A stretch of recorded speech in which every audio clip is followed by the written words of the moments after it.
Some people like to invest in cryptocurrencies like Bitcoin or Dogecoin, but for me, I prefer investing in football players. So today I'm going to be revealing my top 5 players that I am heavily investing in going into the 26-27 season. Some of these players are already absolute world-class players looking for a bit of redemption after last season or the last few seasons. While some of these are like sleeper picks because I haven't really heard too many people talk about them, but I feel like they could have an absolute breakout season this year. So without further ado, let's go into my first pick.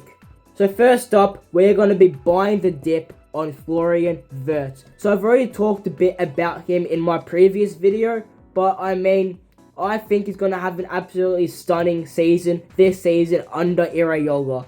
As I said in my previous video, I think he's going to get 30 GA. A lot of those might have to be goals though, because I don't really know if he's going to be able to, be assisting to right now. But yeah, we all know about his quality. We saw it in his Leverkusen days. We know he is a good player. He's also had a few performances in Champions League as well, just not with Liverpool. Speaking of Liverpool, his debut season did not, go smoothly at all.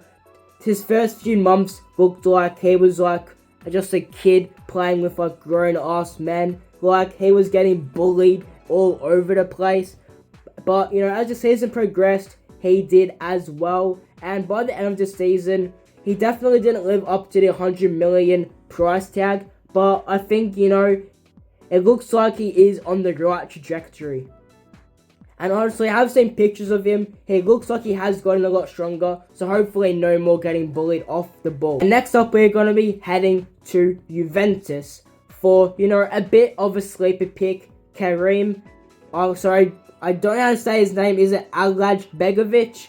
So yeah, if you haven't heard his name yet, write it down so, you can practice saying it just like I did. Because, he has just spent his last season on loan at Salzburg, and he absolutely had a pretty decent season with 14 goals. And he also went, with Bosnia to the 2026 World Cup, and he had, some pretty good moments there as well. Nothing too crazy. And yeah, Juventus has now officially snapped him up, and I think he is going to be really good for us. He's only 18 years old. Ex-Juventus are on like he owns them. Both feet are insane. His dribbling's also quite good, and I feel like he definitely possesses the ability to get past on all of the low blocks in Serie A. Now, I would be lying if I said I've watched a lot of him.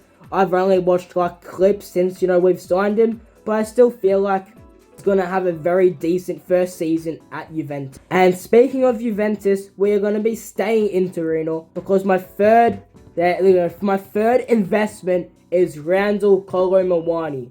So look, he wasn't great at PSG and he wasn't great at Tottenham either.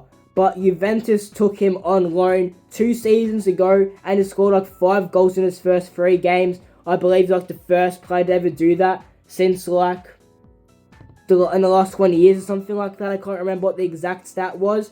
And yeah, he ended up only scoring 10 goals in the rest of the half season he was there. But compared to what Vlahovic was putting up that season, he definitely made that starting spot his own. And he's basically been twerking for us, ever since then. He wanted to go to us last season. We, couldn't afford him. We got Openda instead.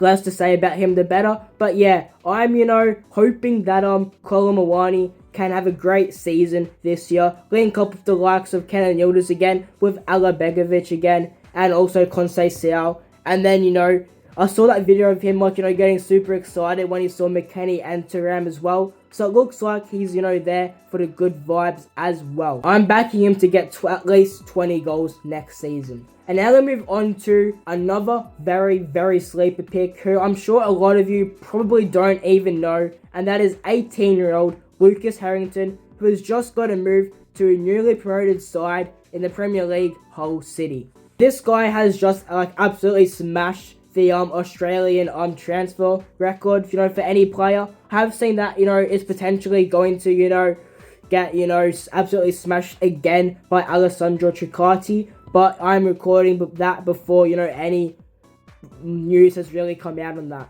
So yeah, just like 1 year ago, he was playing, for Brisbane Roar in the A-League.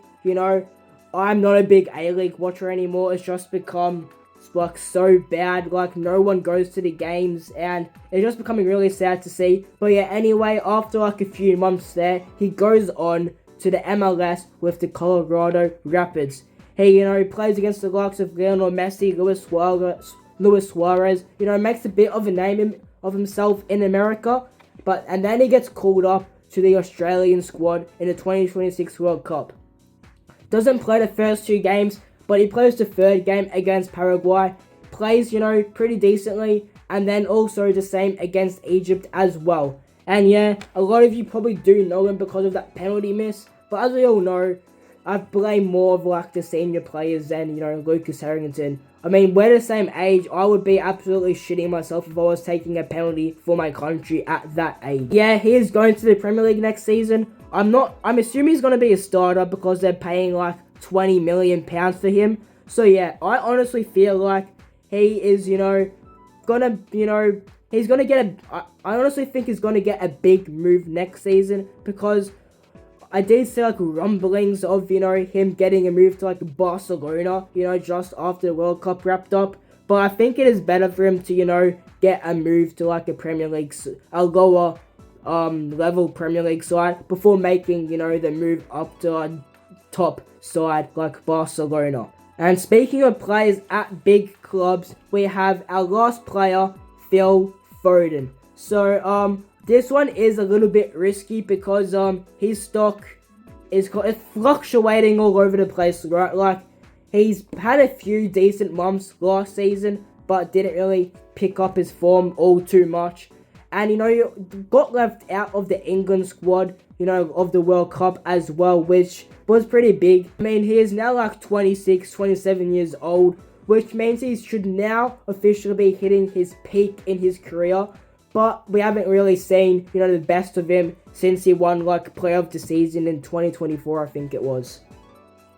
So you all know how good this guy is. He has, like, his football IQ is out of this world. His skills and dribbling is also, like, world class. And now that Pep has left Man City and Maresca is now in charge, he now has a chance to, reintegrate himself into the squad and become a nailed-on starter.